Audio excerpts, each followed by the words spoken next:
नाही नाही, चुकीचा अर्थ काढगा तुम्ही. आणि मला वाटतं की तुमच्या माध्यमातून महाविकास आघाडीचा खोटं बोलण्याचा नरेटिव्ह पुढे नेऊ नका. मी असं म्हणालो की काँग्रेसचे लोक जो विरोध करताय, काँग्रेसचे लोक काय म्हणतात, कर्जबाजारी होईल महाराष्ट्र.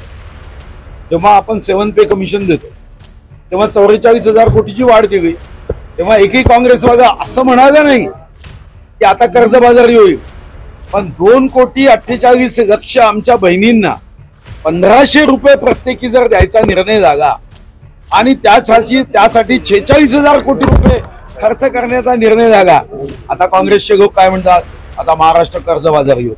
पहिली गोष्ट, त्याला अर्थशास्त्र समजतं, त्याला आर्थिक दृष्टिकोन आहे, त्याला माहिती आहे की आपण जेव्हा रक्त तपासतो तेव्हा रक्त तपासल्यानंतर पॅथॉलॉजी मधून रिपोर्ट मध्ये किती लिटर रक्त आहे असा रिपोर्ट येतो का? कधी तुम्ही कधी पाहिला? त्या रिपोर्ट मध्ये हिमोग्लोबिन किती % आहे असा रिपोर्ट येतो. आर्थिक स्थितीमध्ये सुद्धा किती आकड्याचं कर्ज मोजल्या जात नाही, त्याचा एकूण GSDP सोबत आमचा डेप्थ रेशो काय आहे हे तपासलं जातं.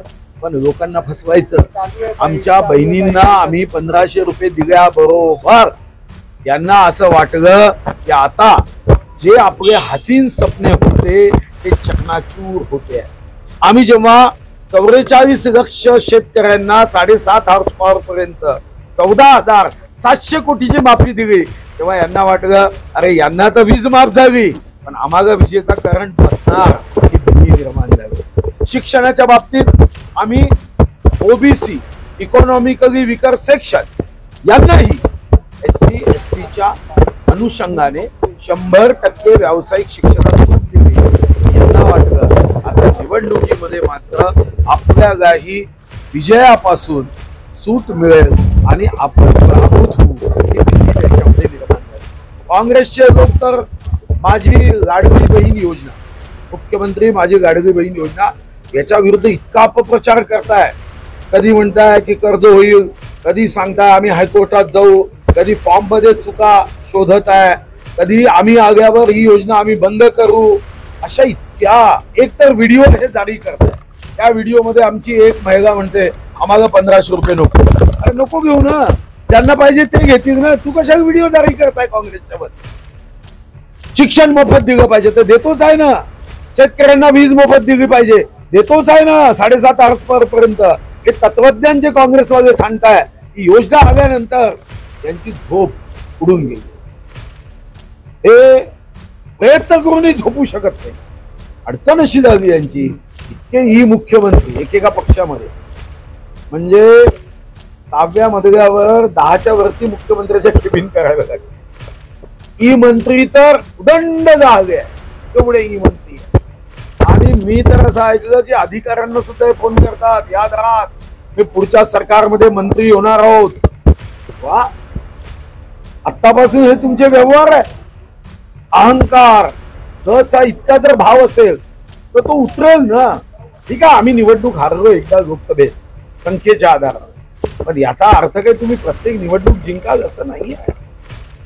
एकदा कासव जिंकला म्हणून ससा आयुष्यभर जिंकत राहिला, कसा हारत राहिला, कासव हारत राहिला, ससाच जिंकला. आणि म्हणून मला वाटतं की या योजनेला काँग्रेस जो विरोध करतोय आमच्या सरकारला विरोध नाही, महाराष्ट्राच्या गरिबांना विरोध आहे, महाराष्ट्राच्या बहिणींना विरोध आहे, महाराष्ट्राच्या शेतकऱ्यांना विरोध आहे.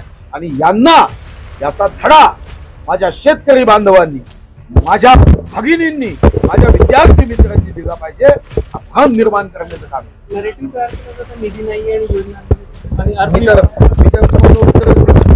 सातव्या वेतन आयोगामध्ये आम्ही पैसे दिले तेव्हा एकही काँग्रेसवाला म्हणाला नाही, कारण 7वं वेतन आयोग दिलंच पाहिजे कायद्याने. अधिकारी काम करतात, पण तेव्हा मात्र तुम्ही बोलले नाही. बहिणींना दिल्याबरोबर तुम्हाला वाटलं की आता आपल्याला झटका पडेल, करंट लागेल, धक्का लागेल, म्हणून तुम्ही महाराष्ट्राला पूर्ण देशभर बदनाम करण्याचं षडयंत्र.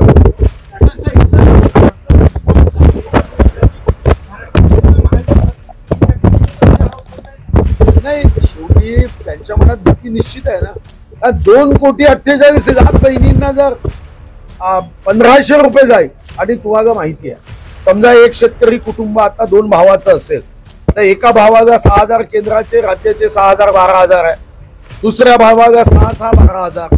आता त्यांच्या घरी त्यांच्या धर्मपत्नीला 18,18 36,000 60,000 रुपये महिना त्याच्या घरात विश्वासाने येणार. आता 60,000 रुपये जेव्हा घरात विश्वासाने येईल तेव्हा निश्चितपणे त्याची अल्प शेती सुद्धा तरी नुकसानी झाली तरी एकदम अचानकपणे अडचण येणार नाही. यासोबत आता 7,500 पर्यंतचा आपण वीज कनेक्शनही मोफत केलं. आयुष्यमान भारत योजना, जीवनदायी योजनेमध्ये आपण आता आरोग्याची सोय केली. 80 कोटी लोकांना मोफत धान्य दिलं. शेतकऱ्याकडे मुलगा असेल आणि तो जर ग्रॅज्युएट असेल किंवा 12वी असेल त्याला आता आपण 6 महिने विद्यावेतन देणार आहोत. केंद्राने पुन्हा याच्या संदर्भात योजना आखली आहे. तर मला वाटतं की त्याच्या कुटुंबाची काळजी राज्य आणि केंद्र घेत असताना यांना असं वाटतं की आपलं जे कौटुंबिक राजकारण आहे, 4-4 खासदार आमदार आपल्या घरात हे दारोदार होतील ही भीती